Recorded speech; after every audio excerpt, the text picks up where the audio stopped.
Martis, how do you see the current CK Hutchison port deal controversy?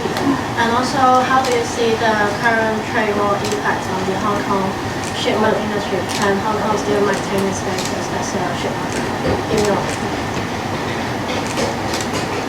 Well, on the container terminals, I think the people who run those, and there's only two big firms there, have always expected that one day those will become real estate developments because the opportunity cost of that land is so great. And so our ports will probably decline in volume, but there are tax advantages still at the moment to adding a little bit of value, relabeling shipping through Hong Kong, because our tax rate is still lower than the mainland. If we keep spending the way we are, we'll have to raise tax rates, and then our tax advantage becomes less attractive, and some of those profits will just vanish because they'll be booked in the mainland instead. Sorry, what was the first part of the question? Also, how do you see the current CK Hutchison port? Yeah, the ports deal. Look, it's the company always claims that they're not controlled by the mainland government. It's a Hong Kong tycoon-controlled company. I tend to believe that. Donald Trump did not believe that and said, no, it's controlled by the mainland government and they are controlling the Panama Canal rather than just two of the ports at the canal. If Beijing had said, actually, Li Ka-shing is right, we don't control this and it's a free market deal, we're free to sell it, that's fine. Instead, they took the other view and made a whole national security issue out of it, rather confirming Trump's claim that China thought it controlled the ports in the canal, or even the whole canal itself. So it was unnecessary to politicize that.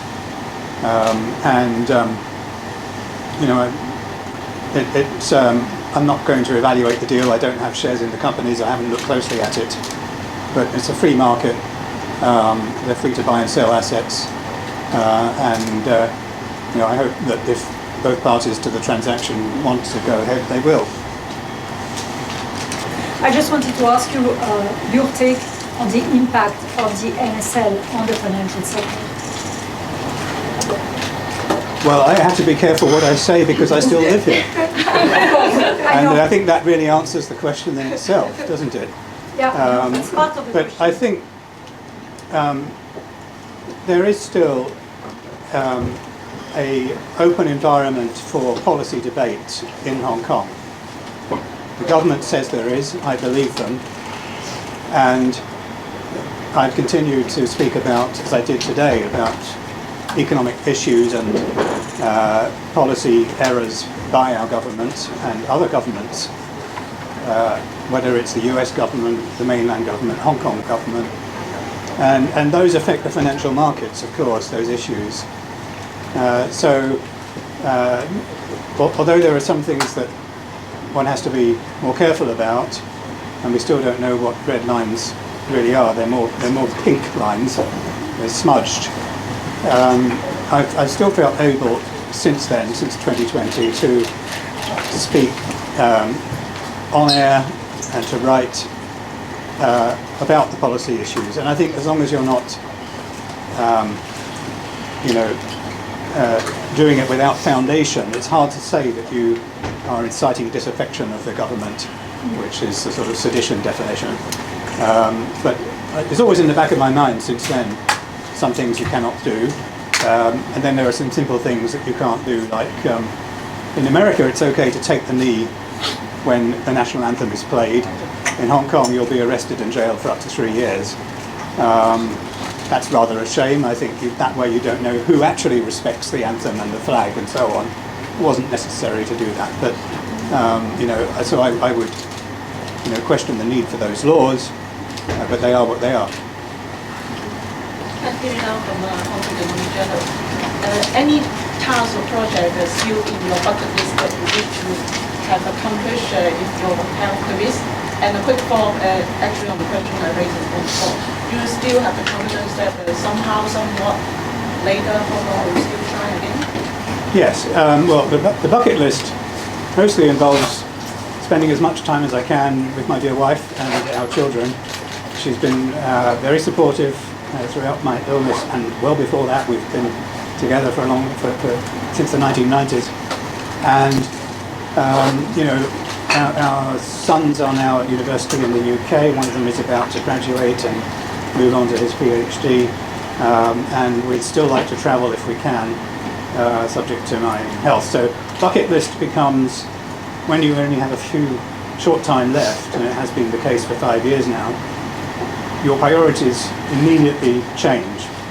When I was 54, before diagnosis, I thought I could be active in public life for another 30 years, active in investment for 30 years, and be a much bigger philanthropist because of the accumulated returns after another 30 years. And towards my 80s, I would be focusing on, giving it away, playing with my grandchildren, and so on. So all of that changed. And to your second question, why do I think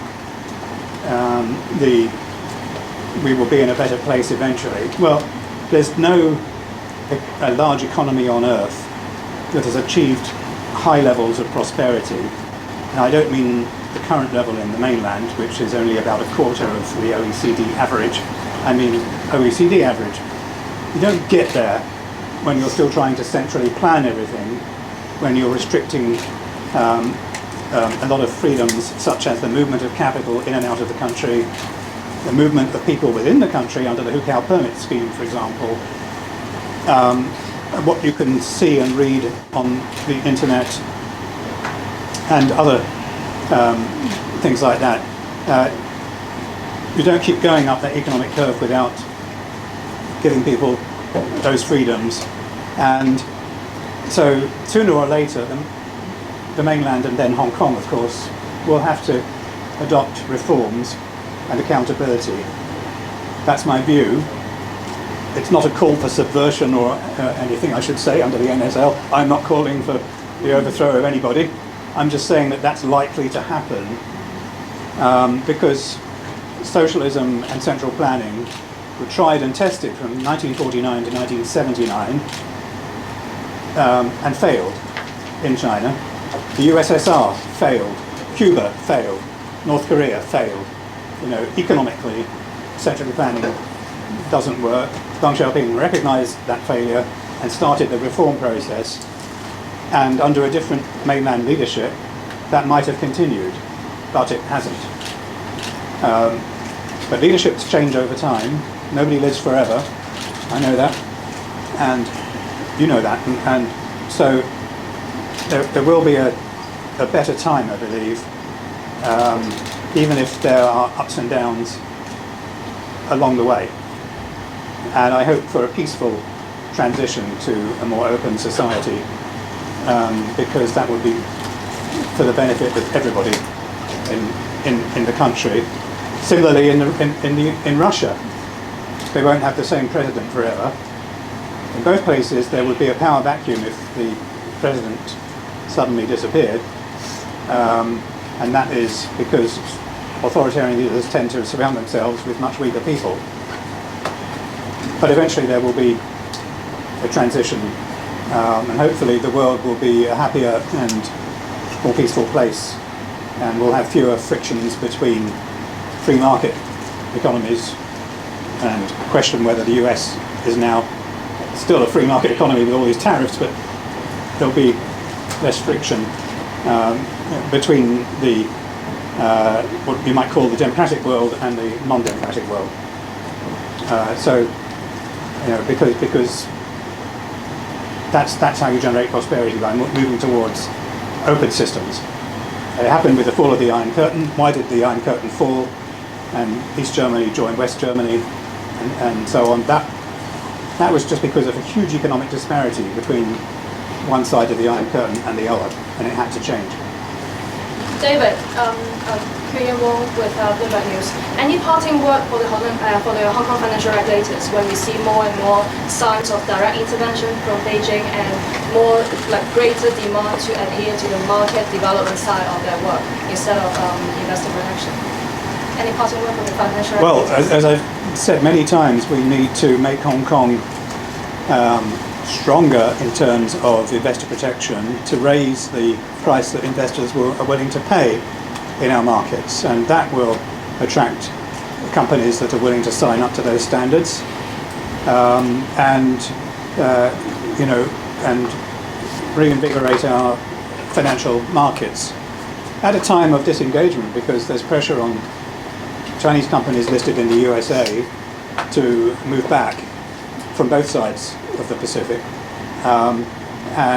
so we need to provide a more trustworthy framework, in proper independent directors elected by independent shareholders, quarterly financial reporting, a class action system for investor remedies when directors abuse their companies, and things that would make investors willing to pay more for stocks. And also one share, one vote, instead of these treating tech companies as if they're somehow special and need to have the founders with excessive voting rights relative to their equity. This is something that America was moving away from. The institutional investors were very unhappy about companies like Snap in the US that had almost no voting rights for public shares. It's particularly a toxic combination if you have capital with no voting rights and citizens with no voting rights in a country. Because then, and also in the mainland, it's very difficult for them to move capital out, despite the so-called Stock Connect scheme. So, having greater accountability to investors will improve valuation. David, this is Peggy from Asia. So Hong Kong economy, especially the traditional sectors, has been suffering in the past few years. So then how do you feel about the current direction of this reforming of the government that's moving towards? And also, in your mind, what is the most important issue of Hong Kong economy that you wish to address?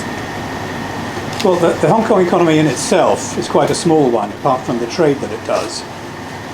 But there's plenty that we can be doing.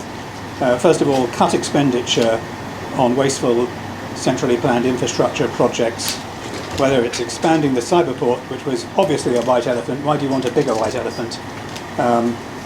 Committing land to favoured industries instead of allowing land to be sold for the highest bid, and relaxing land leases. So you don't tell people you have to build a hotel here on this piece of land or a data centre on this piece of land.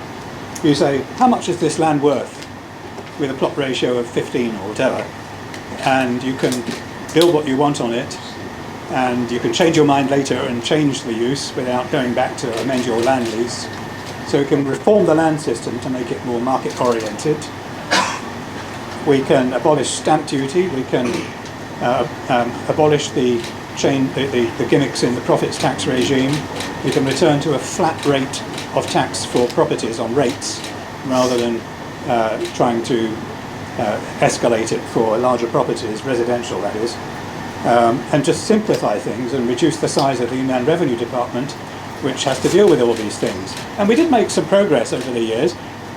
Since the handover, the government abolished estate duty because only a small number of people were hit by it. The rich could avoid it with offshore trusts anyway. We abolished duty on wine, which stimulated the wine industry here. And we've even started to change the spirits tax, but we could just abolish that too. If you're going to allow people to buy alcohol in wine and beer, then what does it matter about spirits? So abolition of taxes and simplification of laws. There are laws that don't work. For example, the idling engine law, the total fines collected in last year were about $20,000 or less. Total. We spent all this money putting the law in place, and it was done as a distraction to roadside air pollution problems, which have now been addressed, or are being addressed, with electrification of our fleet. But why raise taxes on electric vehicles when you're trying to encourage people to go electric? Indeed, why tax the new registrations at all? Instead, you need to do congestion pricing on roads. So people who use the roads pay for it at peak times particularly. but you don't need to tax the ownership of the vehicle itself. Because if you just want to buy a luxury sports car and look at it in your garage and not put many miles on the clock, you're not really hurting anybody. It's your choice, right? We don't put a tax on diamonds or paintings. Why do we have a tax on luxury cars? Why is it escalating? So there are lots of things we can do to simplify things and make it a more attractive place to live.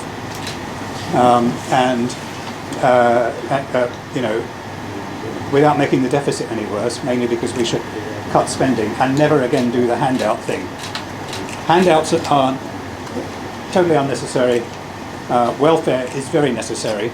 We can do more welfare for people who are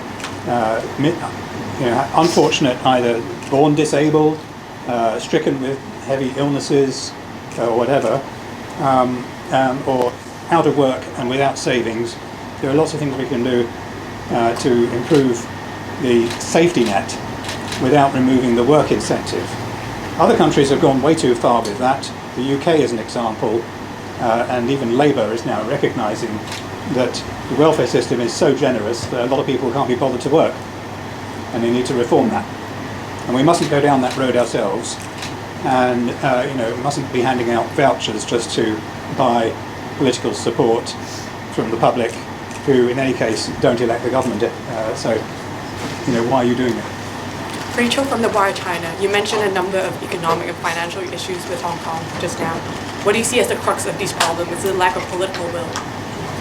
What is the crux of these problems? Which problems? The wide range of problems you mentioned in the talk and just now. Do you think it's a lack of political will, that there's no solutions for this, or that the government is not pushing for solutions to these? Well, there is a skills deficit. We're supposed to be importing talent to Hong Kong, but I wish we could import more talent into the government. I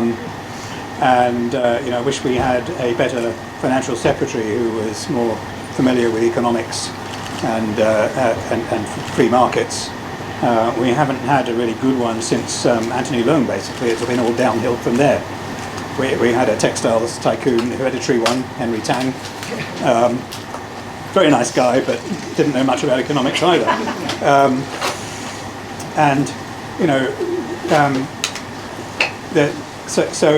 But attracting talent into the government is difficult when they may face sanctions against their personal affairs from foreign powers. Of course, I'm not advocating that, but it happens. And it's a deterrent to taking on a public service role when you could just stay private and run your business.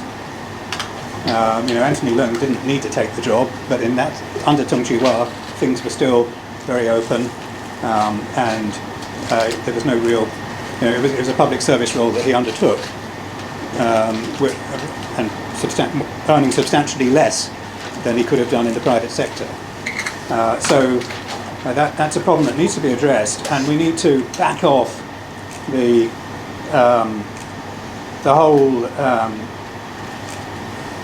post-NSL paranoia, I would say. We all understand the importance to every country of not being attacked by terrorists and having a peaceful environment and so on. We don't need to be lectured on that all the time with great giant posters on National Security Education Day, which seems to go on for a whole month. It's not just a day, the posters are still up. And it's hard to attract people into Hong Kong with the promotions that we are doing when at the same time we are putting out bounties on people who are really no problem to Hong Kong anymore. They've left, right? They're in exile, they have no power except their own voice, and we shouldn't be afraid of free speech. But if you keep saying we will hunt you to the ends of the earth, and you actually start employing private security people in the UK to track dissidents and so on, through the Trade Office allegedly, then it sends a contradictory message to Hong Kong is here, open for business, which I believe it is. Quite a good place to do business. It could be better, but we do have a low tax regime still, and it is easy to start a business here, and we should be promoting those things and toning down the rhetoric on the other things. It's not a good look if you arrive in your hotel room and turn on the English language TV and have to hear the anthem followed by a message on how to respect the flag and so on. And the anthem itself. I mean, do you have to learn the words before you come? We don't need to carry out those campaigns internally because we all understand the new regime, the new era, and how to live within it and still enjoy Hong Kong for all of the wonderful things it has in terms of the tourism attractions, the country parks, the cuisine, the travel connectivity, and so on. Now that the airports are open again. When you talk Hong Kong economic council, what is the biggest risk that Hong Kong economy is facing now? Biggest issue? Yeah, biggest risk. Well, it's hard to prioritise. Obviously, we're affected by the ongoing trade talks because shipments. Hong Kong is regarded by the US as part of China for customs purposes. That separate recognition was withdrawn by the US after the NSL took effect, and so all of our exports, which are mostly re-exports from China anyway, are tariffed. So that's going to affect the level of trade, but hopefully in the very near future there will be a climb down. If you look at what Trump is doing, he's blinking, he's stepping things down and claiming victories. He hasn't gone all the way. There's still a 10% tax on imports from the UK after this supposed trade deal, except for a small quota of cars and a few other exemptions, aero engines or steel and aluminium, and they haven't actually signed anything. It's non-binding. But that's going to have some impact on the economy here, and we're going through a process of economic change. We always have over time. Hong Kong was once a plastics and transistor radios factory, amongst other things. Li Ka-shing came down here to work for his father-in-law, making plastic flowers, and married his cousin, and so on. So there's a history of change. Change is always happening and should, because that's how markets reform themselves. And we used to be a much bigger attraction for mainlanders for shopping, and they are now a much bigger attraction for Hong Kongers for shopping. And the government wanted integration. I'm not sure if this is what they planned, but now it's very easy to get across the border, even easy for people with permanent residency to get a card, electronic card for non-Chinese permanent residents to go to and fro. And my family's been doing that. I haven't dared. I'm not sure if I'm allowed, but I'm not going to jeopardise my remaining few months by doing that.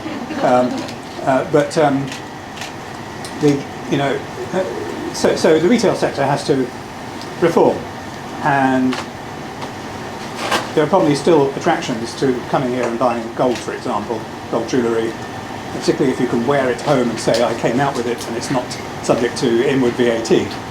Buy a nice watch and say, yes, that's the watch I left with. Actually, I left with a fake and came back with a real one. So you can look at the cameras and still a watch. But there are some things where we still have a trust advantage, I think, and the mainlanders trust the products here a bit more than they do in the mainland. You'd have to ask them. So there are headwinds, and then the disengagement financially, which could go further. If things don't cool down, then the US could order asset managers to dump Hong Kong Chinese stocks. They've already done that to some extent. There's a list of stocks that the US asset managers can't own, that were established during the first Trump administration, and that could make things worse if they carry on that way. And I should disclose conflict of interest. I own 10% of the Economic Times. Well, Ezra from the Kyoto News. Now that you've talked about the trade talk, so how do you think Hong Kong can survive the situation? Do you see if there's any edge during the conflict? How do you think the city can see itself? Well, look, one thing is that if these tariffs stay in place, or especially the high ones that have been suspended for another 70 days remaining or something, then Hong Kong becomes quite an attractive shopping destination for US people. You jump on a plane from from Seattle or Los Angeles. If you don't want to go to Vancouver, if you're not if you're near the Canadian border, you just go over there and pay a small amount of sales tax. But you come here, there's no VAT. We are a free port, and thank goodness that's in the basic law, because I can be fairly confident, based on the way we've been following mainland policy, that if we did not have the free port in the basic law, then our government would have imposed the same retaliatory tariffs that the mainland has imposed. After all, we did everything they wanted during COVID, including staying closed for much longer than necessary. After Hong Kong had a huge pandemic in January of 2021, 2022, we kept our borders closed. It was no way we were going back to COVID zero, like the mainland was trying to maintain. But unlike Singapore, we did not reopen. We even encouraged old people to think that we weren't going to reopen, therefore they didn't get vaccinated. The elderly were the ones that were most affected by COVID. And when that happened, they were badly hit. And we still stayed closed, and I think we would have copied the mainland tariff policy if we were not a free port in the basic law. But we are, and we should make that a promotion campaign. All you need to do, if you're the tourism board in America, Hong Kong Tourism Office, or Trade Office, is to say, Hong Kong duty free, yay, right? That's the only message right now that is needed to attract people to come here, have a good holiday, enjoy our restaurants and our attractions, and shop while they're here, and then claim that the iPhone they are carrying is the one they left with, and so on. They'll get back through the border and not pay the tariff when they arrive back in the USA. From Hong Kong one, under the benefits of minority shareholders and even retail investors, do you have any strategy for investors, especially in retail investors, to physically such a turbulent business environment? Do you think the future is still promoting? Well, look, I've always been an advocate of transparency and disclosure. We need more of that, as well as the right to elect the independent directors who sit in the minority seats on the board. I always encourage investors to do their own homework. Don't expect the market to tell you what the stock is worth. The market only tells you what buyers and sellers are today trading the stock at, a price for a minority shareholding in a company that usually has a controlling shareholder. And that price may be manipulated to some extent or to a large extent. And if it is, then it might be far away from fair value. Below or above even. It doesn't have to be just above, it could be manipulated downwards for reasons to benefit certain people. So do your own homework, and the regulators should not waste time trying to prosecute so-called market manipulation when they should be looking at the internal bad governance of companies, the fraud, the hidden loans to connected parties, the ways in which they steal money from companies, basically. That's much more important. But the idea that somehow the regulators should encourage people not to do their homework and just to trust the market price, that is the wrong message to send. And that's what the market manipulation offences prosecutions tend to say, is, investors were misled by the market. Well, you can't be misled if you do your homework. If your stock goes up in a bubble and you know that it's worth much less, sell it. If it's pushed down for some reason and you know it's worth much more, buy it. Do your homework. That's what leads to investment success. Not just homework on the financial statements, but also on the people who run the company, the governance history of the company. I never buy IPOs, or almost never. I think I did buy the MTR. But that was a government listing. The reason is that if it's going to collapse in a pile of fraud, if it was faking it to make it in the accounts, you will find out in the first few years. They can't hide those things indefinitely, and so after three to 5 years, it's safer to look at the company, and by then often the market has got bored with it. It's not sexy, and they've moved on, and then I tend to invest in it. Okay. Shirley from Spanish news agency. Sorry, say again? Spanish news agency. You're very unique in your activism and your insights. I think a lot of website readers, their concern is that after you're gone, hopefully not anytime soon, there won't be anybody who has the same caliber to do what you do. What do you say to that? Do you think it's concerning? And do you observe any individual or institution who could continue your legacy, so to speak? Well, thank you. I'm not unique, really. I'm sure that in the right environment, there will be others who can take forward what I've done. There are still some NGOs that promote free markets. You heard from one of them in a question at the lunch. And I hope that over time Hong Kong will return and China will become more open to public debate on issues that benefit society and the economy. I was not in a unique position, but in an unusual position in my early 30s of being financially secure and being willing to say things that might make me very unemployable because I didn't think I would need employment again. And most people can't do that. Lots of people said over the years have said to me, "Well done, well said, David. You're on your own," because in their position, in their jobs, they needed to prioritise that. And a lawyer in a law firm that wants work for the companies can't publicly say what they agree with when I say it.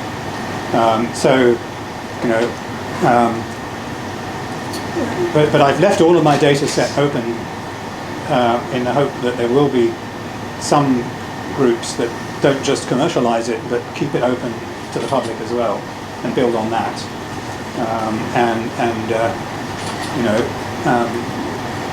I'm sure that over time the policy debates will continue, and hopefully in a more open environment.